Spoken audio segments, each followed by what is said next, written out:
Hey everyone, Christian and Steven here. What's up, guys? And we are here for part 3 of the inspection series that we've done. And so we're wrapping it all up today, talking about what those negotiations look like when we're negotiating out repairs on a house. Absolutely. Yeah. So typically if you've watched our last 2 videos, we've come through the inspection period.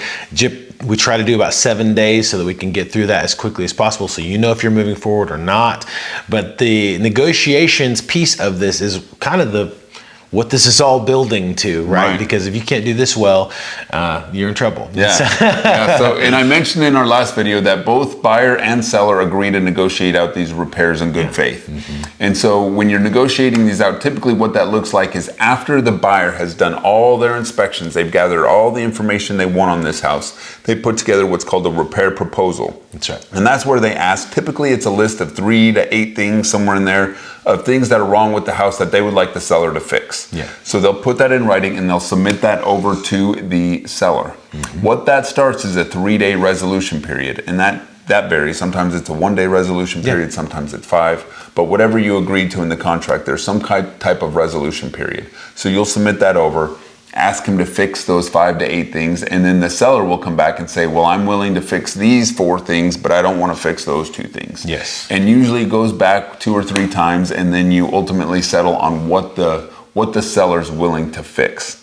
A lot of times, and what I like to do in these contracts is I like to get money in lieu of repairs. So it's like if the buyer's got 8 things on his list, I would rather get estimates for those 8 things, or get a rough estimate of that, and then ask the seller for that amount of money at closing, and then let the buyer fix those things after closing. That's right. Yeah.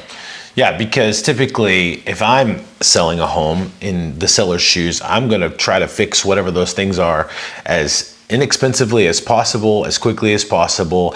And then the people who are buying the house may not love the work that we've done on that, or may not feel like it was adequate or whatever. And so we kind of put ourselves in both sides of the equation whenever we're negotiating these things out, just to try and make sure that we're really representing our client and protecting our client really well in this. So that does tend to make things a little more smooth sometimes. Absolutely. And anytime the seller is doing those repairs, if they need to be done before closing, or if there's something that's happening that's going to cause additional damage and we're having the seller do that ahead of closing, what we'll do is we'll print that agreed upon list out, and then at the final walkthrough that we typically do a couple of days before closing, we will show up at the house with that list, and we'll make sure that all those things are fixed. Yes.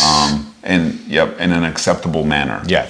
And if they're not, typically you can usually get those knocked out a couple days before closing, or you'll withhold money at closing in an escrow account just to make sure those things do get fixed. Yeah, just closed on a house this morning. That was the case. There were some issues with the roof that actually were damaged after the inspection period. We had a big storm here. The roof was damaged.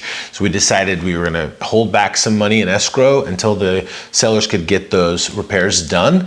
And then we'll release that back to the sellers whenever that's all done. So, And it's typically, and all of it is just maintaining good faith on both sides. Exactly. So if everybody shows up, ultimately the goal is to get the house sold to the buyer. Everybody wants a solution on this, so it's just working together to figure out the best solution to get that deal closed and to get everybody where they want to be, where God's called them. That's right. Reasonable, clear communication.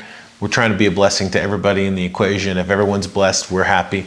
So that's kind of where we try to come at this thing from. So. Yeah, but if you guys have any questions about the inspection process or the home buying process, you guys call us anytime. We love it. This is what we do all the time, every day. Awesome. We're having a blast. You guys make it better. So. Just ask us. All right. All right, guys. We'll see you soon. Thanks. Bye.